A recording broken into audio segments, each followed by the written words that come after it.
bonsoir et bienvenue à cette émission d'Info 9. Après 5 saisons passées à la barre des conquérants de Lassar, il laisse son poste, mais occupera quand même celui de président de l'équipe. Mesdames et messieurs, des conquérants de Lassar, Frédéric Bédard, mieux connu sous le nom de Fred, probablement. Fred, bonsoir. Bonsoir, Gaby. Est-ce que ce fut une décision difficile à prendre quand un gars est habitué à chaque automne, bon, il prépare son camp d'entraînement, bon, il sait à peu près les joueurs qu'il va avoir. Là, c'est plus ça. Ça a été quoi comme décision? Ben, elle n'a pas été difficile à prendre. C'est sûr qu'il y a eu une petite amertume dans le fond parce que c'est une nouvelle page qui se tournait. Mais je pense que j'avais fait un certain temps. J'avais donné mon temps, mais c'était une décision familiale aussi avec la venue d'un enfant qui on savait 9 mois à l'avance que cet enfant-là allait arriver. Alors, on s'était préparé à ça. Puis j'avais d'autres projets sur d'autres choses aussi. Fait que c'est sûr que ça a fait un petit quelque chose quand j'ai vu l'équipe partir, mais en étant impliqué dans un autre niveau. Présentement, là, tout va bien. Là, on va voir là, plus que la saison va avancer. Mais je suis tellement occupé sur d'autres choses que ça paraît pas. On parle de tes nouvelles priorités. C'est quoi les nouvelles priorités pour Fred? Ben, à la base, là, premièrement, c'est la famille. Je voulais avoir la chance d'avoir grandi. Là, j'ai une petite fille, alors je voulais avoir la chance d'avoir grandi. Mais au niveau des foreurs, on a l'année passée, lorsqu'on a changé de direction, M. Stéphane Plot était congédié. On a ramené un peu l'équipe de recruteurs, ce qui augmentait mes tâches. Alors, je voulais donner plus de temps aux foreurs. On est dans une année, la deuxième année de transition pour viser la Coupe du Président l'an prochain. Fait que je voulais faire partie intégrante de tout ça, être au cœur des décisions. Je voulais toucher la présidence aussi, voir d'autres choses au niveau du conseil d'administration, les conquérants. J'ai l'école de hockey ici, là, à Lassar, qui roule quand même... à Macamie, excusez, avec l'élite du Nord qui roule quand même bien. Et on est en train là, de regarder au niveau de hockey Abitibi-Témiscamingue avec M. Serge Trépanier s'il n'y a pas moyen d'organiser là, des cliniques de développement pour favoriser là, la progression des joueurs en région. Alors, mon agenda est encore... est encore assez chargé. Puis même là-dessus, c'est ça, j'ai eu un poste à l'école au travers, alors je m'ennuie pas. C'est donc dire que, c'est sûr que dans les priorités, on parle de famille et c'est tout à fait normal que la famille passe avant tout, c'est même primordial. Mais on sait que pour vous, Fred, vous allez toujours, en tout cas pour l'instant, vous impliquer encore dans le hockey, même si ce n'est pas à titre d'instructeur. Vous êtes président des conquérants, vous avez accepté ce poste-là. Est-ce que c'est pour rester prêt des conquérants, mais si ça vous disait vraiment, là, moi, je veux aller là, à la barre, là, à la direction des conquérants? Dans le but premier, c'était de continuer à travailler avec les jeunes. Ça fait 5 ans qu'on avait commencé de quoi. Quand on a pris l'équipe, on était déjà un petit noyau qui a grandi ensemble. Les joueurs grandissent ensemble sur 3 ans. Nous, le conseil d'administration, on s'est réétabli il y a 5 ans. On continue à se construire là-dedans. Je voulais poursuivre ce qui avait été fait. La présidence, c'est arrivé comme ça, dû à certaines circonstances. Au début, je voulais juste rentrer au niveau de la direction, au niveau comme directeur. Mais là, dû à des postes que d'autres personnes ne pouvaient pas, il y avait des conflits d'intérêts. Ça a abouti qu'il n'y avait pas personne, alors je me suis proposé, puis c'est un nouveau défi que je trouve agréable. Puis oui, c'était surtout garder le contact avec les jeunes, rester proche de l'environnement des jeunes. On sait qu'avec les conquérants, cette année, il y a un nouvel instructeur. Est-ce que Fred va se tenir autour de l'équipe? Est-ce qu'il va être prêt à conseiller le nouvel instructeur, Marco Deforge, mais sans faire d'ingérence directement? Comment Fred, allez-vous réagir là, face à l'équipe qui est là? J'entends par là, est-ce que vous allez être porté à les donner des conseils ou vous allez vous retirer et attendre que peut-être que Marco vienne vers vous pour demander conseil? Comment vous allez dealer ça, comme on dit? Ça, c'est ça. Ça a déjà été statué lorsqu'on a des conseils d'administration. On est 9 membres. On a déjà abordé la question. Moi, je suis le président. Je coordonne un peu les activités de chaque département. J'ai un VP hockey, un vice-président hockey qui est M. Stéphane Garneau, qui est son rôle premier d'aller intervenir avec les entraîneurs. Cependant, on a une équipe d'entraîneurs qui est déjà très solide, qui est bien partie. Ça va être à eux de venir demander de l'aide si nécessaire. Nous, on supervise d'en haut. On va pratiquement pas au niveau du vestiaire. On va discuter avec nos entraîneurs constamment pour aller chercher les besoins, les demandes, les manques peut-être là. Mais pour le reste, Marco est maître à bord, il dirige sa barque. Si jamais il y a besoin d'aide, la porte est ouverte. Les conquérants, c'est un gros travail d'équipe en partant du président avec les 8 directeurs qui est autour et les entraîneurs font partie de cette équipe-là. Nous, on a donné carte blanche à Marco au niveau hockey, au niveau de son équipe d'entraîneurs, au niveau des joueurs, c'est à lui de faire ça. S'il y a besoin d'aide, il sait où cogner, puis c'est sûr qu'on va être autour de lui pour l'aider. Lorsque vous étiez instructeur, vous n'auriez probablement pas accepté qu'un membre du bureau de direction, autant président ou vice-président ou peu importe, aille faire de l'ingérence être dans le vestiaire, etc. Je pense que vous n'auriez pas accepté ça. Non, puis toujours, on a un protocole aussi de fonctionnement. Avant de se rendre directement dans le vestiaire, il y a bien des étapes. On va discuter, on va s'asseoir. Marco et moi, on se connaît depuis nombreuses années. Deux vieux chums, comme on dit. La communication est bonne là aussi. Puis les entraîneurs qui ont rentré avec lui, M. Mailloux, c'est un orthopédagogue qui travaille à la commission scolaire. L'erreur de contact se fait bien. M. Francis Lacroix, c'est un ancien coéquipier. Alors, tout se déroule bien. Puis non, j'aurais pas accepté ça. Puis c'est sûr qu'il y a une procédure à suivre. Puis c'est ça qu'on va faire là en tant que conseil d'administration. Est-ce que, Fred, vous suivez encore le junior majeur du Québec? Oui, je suis. Un peu mes fonctions là, de recruteur me demandent principalement, mon rôle est de suivre le midget 3A et le midget espoir, plus le midget 3, mais le junior majeur, c'est sûr, je suis attaché encore au Foreurs de Val-d'Or. Je vis les Votre ancienne équipe. Oui, j'ai jamais arrêté de travailler pour eux là, depuis que j'ai terminé. Alors, les succès, les périodes plus difficiles, on les vit avec les entraîneurs et la direction là-bas. Je suis la Ligue, oui, plus les Foreurs, parce qu'avec toutes les autres occupations, je suis surtout centré sur la Ligue midget 3 là, au Québec. Parce qu'il faut dire que vous avez été le capitaine de cette équipe des Foreurs. Alors, ça veut dire que quand, que ce soit à n'importe quel niveau de hockey, même on peut partir quasiment du Pee-Wee Bantam en montant, lorsque on se voit opposer le C sur son gilet, c'est parce que c'est un leader, c'est le gars qui est capable, c'est un rassembleur, c'est le gars qui est capable d'élever la voix s'il faut élever la voix. Il est capable de protéger ses joueurs. C'est un peu tout ça.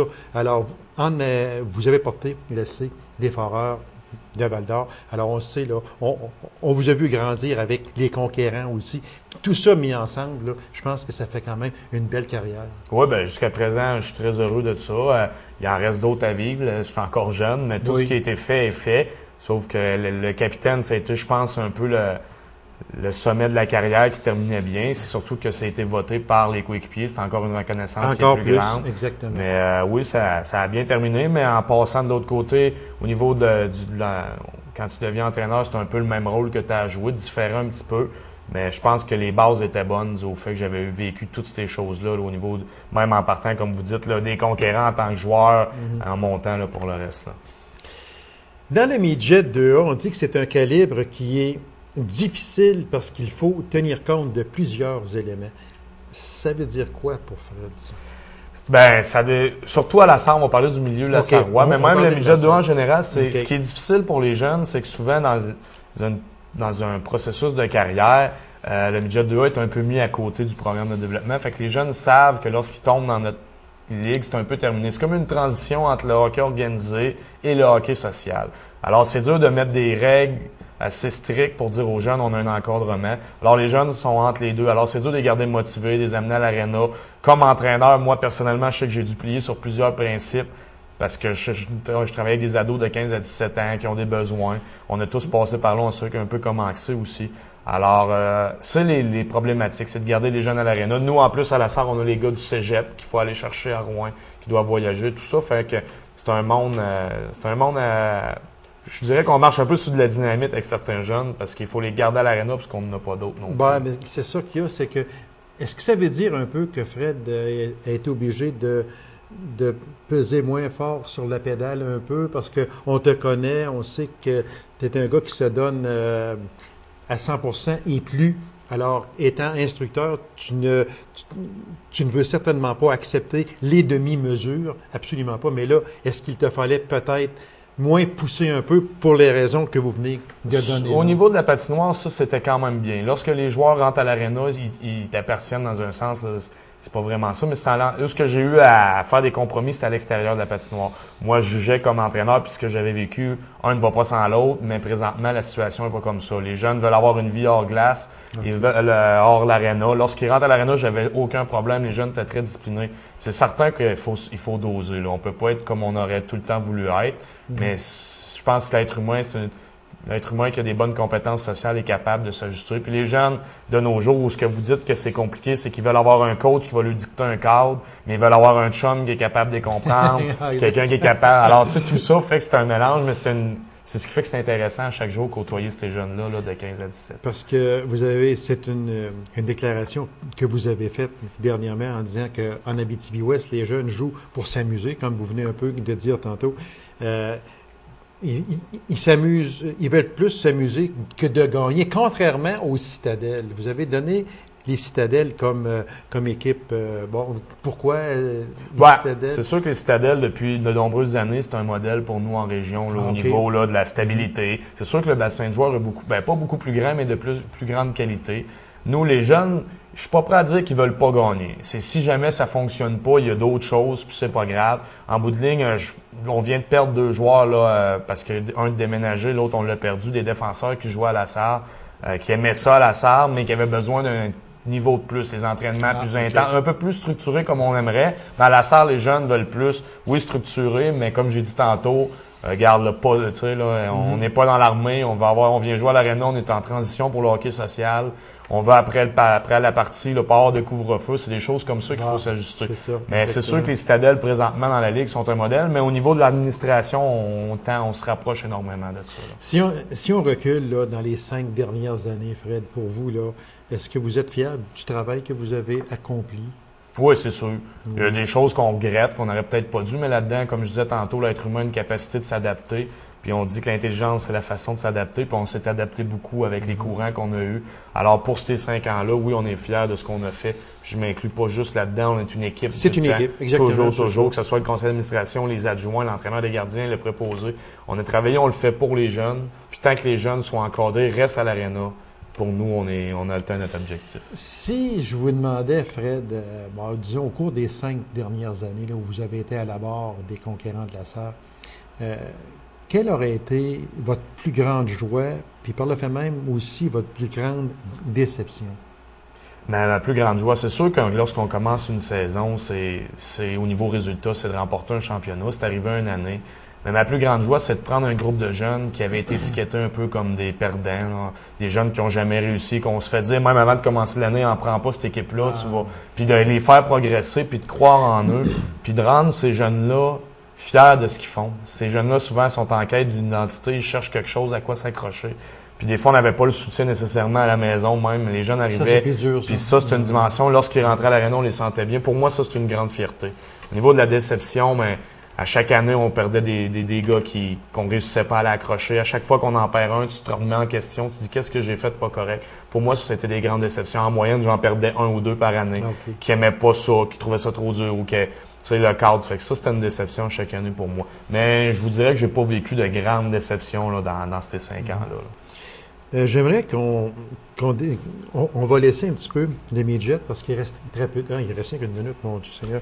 Les batailles dans la Ligue de hockey junior majeur du Québec. Bon, juste avec tout ce qui se passe actuellement, là, être beaucoup plus sévère dans les pénalités, les suspensions. Est-ce que vous êtes d'accord avec ça? Moi, je suis entièrement d'accord. Je pense que le débat tourne peut-être pas tout le temps bien au niveau des médias. C'est que les batailles, pour moi, c'est correct. Ce qu'il faut éliminer, puis on l'entend beaucoup dernièrement, c'est la violence gratuite, les coups vicieux. Et toute l'histoire est sortie à cause d'un individu très connu. Puis lorsqu'on regarde bien les images, c'est le petit gars qui est cop aujourd'hui, qui s'en va justement aujourd'hui en cours, tandis qu'on voit très bien le père le pousser. Mais pour le reste, je pense que la Ligue junior majeure s'en va dans la bonne direction si c'est appliqué. On va voir si c'est bien appliqué. C'est ça, parce que très vitement, si ça n'avait pas été de cet incident-là qu'on parle, là, puis que tout le monde parle, puis qu'on a vu 1001 fois à la télé, sans ça, on ne parlerait pas de ça aujourd'hui. Non, surtout, c'est ça, été médiatisé parce que les événements de même, il y en a souvent. Là. Pas souvent, mais il y en a ailleurs où la caméra de RDS, par exemple, ne se présente pas. Alors, on voit sur la feuille de pointage que ça a brassé, mais on n'en a pas plus. Fred, merci infiniment et puis bonne saison aux conquérants, puis à vous, bonne saison comme président également, puis on aura sûrement l'occasion de se rejaser ça. Bien, merci beaucoup. C'est moi qui vous remercie. Courte pause, mesdames et messieurs, et on vous revient immédiatement après. Restez là. Il est directeur du service des incendies de Macamic depuis maintenant 10 ans. Diriger une brigade, ce n'est vraiment pas une mince tâche. Il faut quand même apprendre des décisions souvent très rapidement et surtout les bonnes décisions. On n'a pas le droit à l'erreur parce que très souvent, une seule erreur peut s'avérer fatale. On le reçoit et on va parler également aussi de l'équipement qu'il y a à la brigade ici à Macamic. Alors, pour nous parler de tout ça, je reçois le directeur du service des incendies de Macamic, M. Ghislain Melançon. M. Melançon, bonsoir. Bonsoir. Ça, C'est vrai, puis on l'a souvent dit, le droit à l'erreur, on n'a pas le droit à l'erreur. Le moins possible, c'est sûr que c'est parce que l'erreur peut coûter une vie. Tant que c'est des biens, c'est encore. C'est Parce que bon, moi, j'ai été quand même pompier presque 20 ans, puis diriger une brigade, c'est excessivement difficile.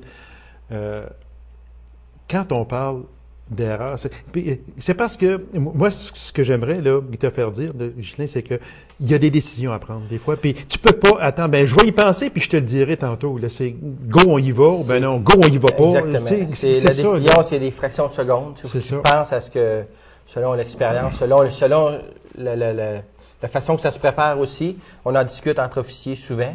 On prend une décision, puis faut vivre avec. Faut vivre avec notre décision.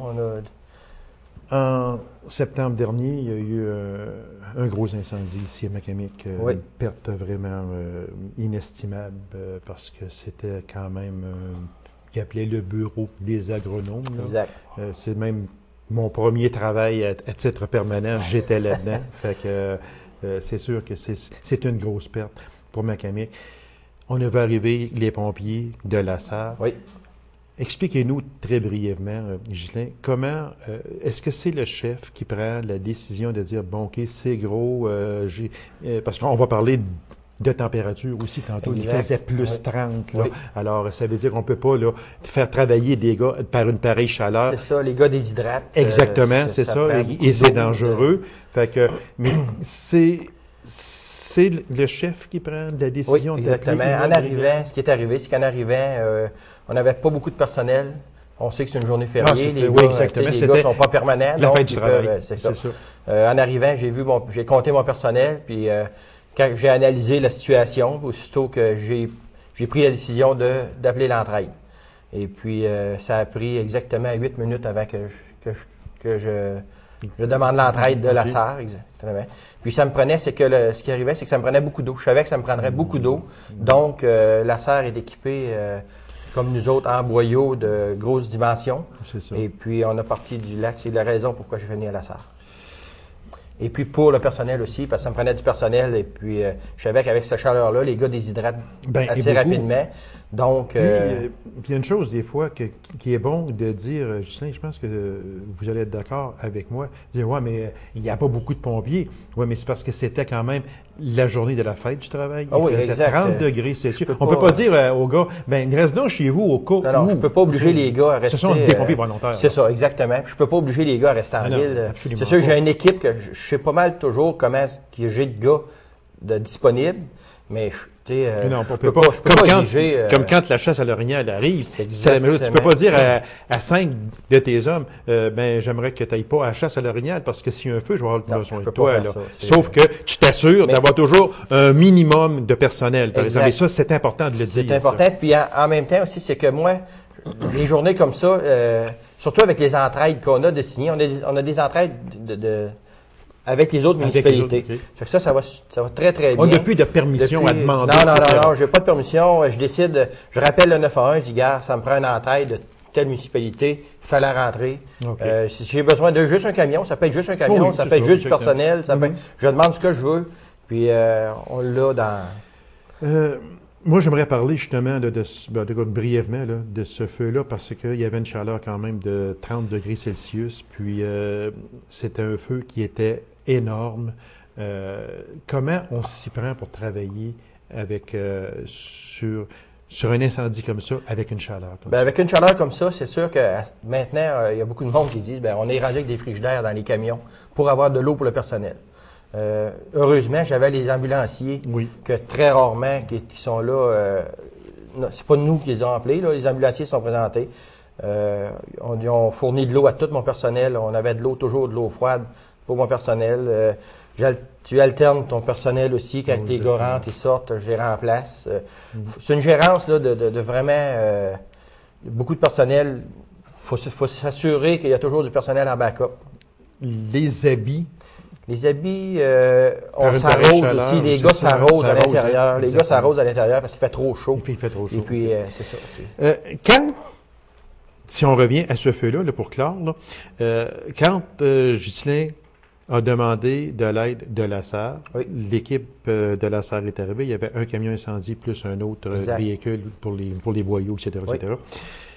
À partir de ce moment-là, qui prend contrôle des pompiers de la SAR? Toujours le directeur. C'est toujours le directeur. Ou l'officier en charge. Ou l'officier en charge. C'est lui qui prend en charge, comme c'était à Macamic, donc c'est le directeur de Macamic, en l'occurrence toi, qui a pris en charge la brigade de la SAR. Exactement. Avec mes officiers et les pompiers qui viennent en entraide, ils font comme partie de la brigade. C'est ça. Alors tu leur donnes les ordres. Ça va très, très bien. Sûrement. Moi, j'aimerais qu'on parle de l'équipement que vous avez ici à Macamic. Oui. Moi, là, j'aimerais que tu expliques un peu les sortes de camions autopompes. Bien, on a 2 autopompes qui ont la même capacité. On a 2 réservoirs de 2500 gallons d'eau. Par contre, j'ai un camion qui est équipé avec la mousse, ce qu'on appelle un système CAF. C'est un mélange eau-air-mousse. Okay. C'est ce qui me permet avec la mousse, l'extraction est meilleure, mais à condition que tu sois capable d'atteindre la base du feu. C'est le problème, c'est qu'on n'était pas capable d'atteindre la base du feu. Recouvrement, c'est ça, exactement. Donc, il faut que tu ailles la base. Et la mousse, l'avantage de la mousse, c'est qu'elle rentre à l'intérieur du bois. Elle ne fait pas juste l'éteindre, elle rentre à l'intérieur. L'extraction est plus creuse dans le Puis c'est une chose que, lors de ce feu-là, à Macamic, que vous n'étiez pas capable. On n'était pas capable d'atteindre la base. À cause que la brique à l'extérieur, c'est un toit plat. Je voulais pas envoyer des gars sur le toit parce que j'avais peur que le toit s'écrase. Et puis, pas perdre du personnel. Donc, on y a été en défensive. C'est la raison pourquoi on n'était pas capable d'atteindre la base du feu. Vous avez aussi un camion avec un genre de déluge dessus? Les 2 camions sont équipés. Les 2 camions sont équipés. C'est pour ça que vous me disiez tantôt que ça prenait beaucoup d'eau. Parce qu'on peut débiter jusqu'à 1200 gallons minute. 1200 gallons 1200 gallons à minute. Fait que ça veut dire qu'à ce moment-là, ça passe pas. Ça passe direct. Ça passe direct. Ça passe direct. Ça ne va pas dans le réservoir. Les pompes, c'est des pompes de 1050 gallons. OK. Donc, on peut passer le maximum. C'est sûr qu'on ne passera jamais de 1200 parce que les pompes ne le font pas, là, mais on pourrait passer jusqu'à 1200 gallons. Le camion, alors vous avez ces camions-là, vous avez aussi l'unité de décarcération. On va en parler juste un peu plus tard, parce qu'il y a le camion de service aussi qui est excessivement important, là, le petit camion que les gens... Qui est jaune, là? Oui, c'est ça, celui qui est jaune. Lui, il est essentiel. Oui, lui, c'est le camion qui transporte les appareils respiratoires. C'est ça. Qui transporte les bouteilles d'oxygène, tout l'équipement, dans le fond, le scie mécanique. Parce que le pourquoi que je pose cette question-là, c'est que moi, je suis rentré pompier en 66, donc c'est pas hier. Là, oui. Okay? Puis en 66, là, on allait là, sur des incendies dans les rangs, mettons le rang 10. En plein mois de janvier, il faisait moins 40. Oui. On était sur la banque de neige. C'est là qu'on était. Là. Ouais. Alors là, c'est pour ça qu'on a tant travaillé dans les années 70, un petit peu. On a tant travaillé pour avoir un camion qu'on appelait le camion de service. Camion de service, c'est ça. Où au moins, on peut aller à l'intérieur, se réchauffer. C'est ça. Puis moi, je suis sorti pas longtemps après, mais ce camion-là, on l'avait vers la fin de mon règne du pompier. On l'avait. Et puis, grâce à la municipalité de la paroisse et à la ville de Macamic, puis c'était le rendu, c'était primordial. C'est pour la raison que le camion de décarcération aussi va sur les feux. Le camion de décarcération va sur les feux pour l'alimentation en eau. Les gars qui vont à Rivière, qui vont, eux autres, ils ont de la chaleur, ils ont de la communication avec nous autres. On est toujours en communication. C'est pour la raison que ce camion-là va avec les incendies aussi. Est-ce que c'est normal que le service d'ambulance n'accompagne pas tout le temps lorsqu'il y a un feu? Pas toujours. Ben, si vous n'avez besoin, vous les demandez, oui. Sauf qu'ils ne sont pas là toujours. Non. Par contre, la Sûreté du Québec, oui. La Sûreté du Québec est appelée en même temps que vous autres? En même temps que nous autres. Donc, c'est pas le chef qui décide, on va faire venir la Sûreté du Québec. Non. Il reçoit l'appel en même temps. Sur les ententes avec le 911, c'est des ententes qu'on a. C'est que quand on est appelé, la Sûreté du Québec est appelée en même temps. Ah, OK. On a toujours besoin parce que, vous savez, je ne cache rien, cet incendie-là a été d'origine sur enquête. Sur enquête. Donc, la Sûreté du Québec est là, puis ils peuvent faire leurs enquêtes plus rapidement. Les masques à oxygène. Oui. Moi, je me souviens, là, dans mes dernières années, là, comme pompier, là, on commençait à les porter. OK? Aujourd'hui, est-ce que tous les pompiers peuvent les porter ou il y en a qu'il y a des restrictions? Présentement, j'ai pas tous les pompiers parce qu'ils n'ont pas eu toute la formation. Ils ne sont pas rendus à ce stade de formation-là. OK. Mais éventuellement, tous les pompiers peuvent devraient oui, OK. mettre les appareils respiratoires. Quand on entend la fameuse petite clochette, le fameux bruit, Oui. là, le pompier a combien de temps? Là, quand on entend ça, c'est que je ne m'ostine pas, je sors immédiatement. Les c'est deux ça? sortent. Les deux sortent, pompiers, OK. parce qu'ils sont Oui, toujours parce que deux. ils sont toujours deux, oui. mais s'il y en a un seulement que ta cloche sonne, L'autre l'autre doit sonne pas, sortir. les deux pompiers sortent et on remplace par deux autres. Lorsque le bruit se fait entendre, le pompier a combien de temps, habituellement? Habituellement, on C'est sûr dirait, que ça va, avec la respiration, il y en a qui en prennent moins ou qui en prennent plus. Ça peut là, c'est d'environ sûr. 1 à 2 minutes là, Une à pour deux sortir. minutes. Oui. Ça veut Facile, dire que le pompier là. a le temps Oui, exact. de sortir. Le rôle de chacun des pompiers, Ghislain, chacun a son rôle prédéterminé. Oui. Chacun a... Mais c'est sûr que des fois, on est obligé c'est sûr, parce que de il dealer manque- avec ça parce oui, qu'il c'est manque ça, du personnel. c'est ça, Donc, exactement. j'ai un gars d'appareil respiratoire qui peut, si j'ai moins besoin, je peux l'envoyer à l'alimentation en eau, je peux l'envoyer au opérateur, je peux l'envoyer s'il y a eu la formation naturellement. OK. Il reste très peu de temps, Ghislain, puis je veux parler absolument, moi, de l'unité de désincarcération. Oui. Ça, c'est... Est-ce que tous les pompiers peuvent y aller? Est-ce Oui. que tous les pompiers y vont? Tous les pompiers y vont. Seulement que là, on n'est pas formé tout le monde. Par contre, les pompiers qui sont formés sont sur les outils. OK. On en met d'autres sur la pompe, il y a toujours d'autres travail à faire. Est-ce que c'est arrivé déjà que les pompiers viennent te voir, te dire, regarde, moi, là, aller Oui. sur les lieux, il y a un accident, moi, là, Je suis pas capable. je suis pas capable. Ça, c'est Oui. puis on c'est respecte- normal, là. on respecte son oui, idée. surtout, là. Puis je suis- par contre, on lui demande de répondre à l'appel. Ah, OK. Je peux le mettre sur la circulation si on a besoin. OK. Je peux l'envoyer. Si je Tu n'ai pas seras besoin, il là, reste. être front page, je veux dire, Non, là, être non. là, avec S'il les est pas pinces, capable, non. à aller défaire un toit, puis il y a des C'est sûr personnes que qui sont non. à l'intérieur. Ça peut être pour ramasser, sortir les outils. On va l'éloigner de la scène. OK. On va l'éloigner Mais le vous plus allez possible de la lui scène, demander mais on lui demande de répondre quand même. de répondre quand même. Si on est assez de pompiers, ben, il reste à la caserne, il reste en stand-by. Vous en avez eu plusieurs? Cette année, on est rendu à 5 ou 6, je crois. 5 ou 6. Parce que ça, là, ça, c'est toujours un peu la crainte, je pense. Parce que moi, mon cours sur ça, je l'ai suivi, puis OK. tout ça. Puis c'est toujours un peu là, la crainte d'arriver sur les lieux d'un accident. Ça peut être ton père, ça peut être ta mère, ça peut être ton frère, qui m'est ça peut arrivé. être ton beau-frère. Oui, c'est Exact. ce qui vous est arrivé. Exact. C'est ça, je pense. Mais C'est désolant, mais c'est il y a un c'est les travail choses à de la faire. vie, c'est Il ça. y a un travail à Faut que faire. tu te Puis vous êtes concentres sur assez l'ouvrage. consciencieux Oui. pour dire, ben, coudonc. Faut que tu te Ça concentres peut sur ce qu'il y a à faire et tu fais. Très vitement, 30 secondes. Oui. Un petit conseil peut-être aux gens, là. L'automne est là. L'automne est là, ramonez. Le ramonage cheminée, très important. Soyez prudents avec les poêles à bois. Nettoyez alentour des poêles. Exactement. Tenir ça propre. Alors, on vous souhaite un automne et un hiver sans feu, c'est sûr. On l'espère. Et puis, le moins de sorties possible. Gardez vos camions neufs. Tout OK? est prêt. Tout est prêt. Merci beaucoup, Ghislain. Merci. Alors, mesdames et messieurs, merci d'avoir été là. Il y a rendez-vous à une prochaine émission d'Info 9. Au revoir et merci.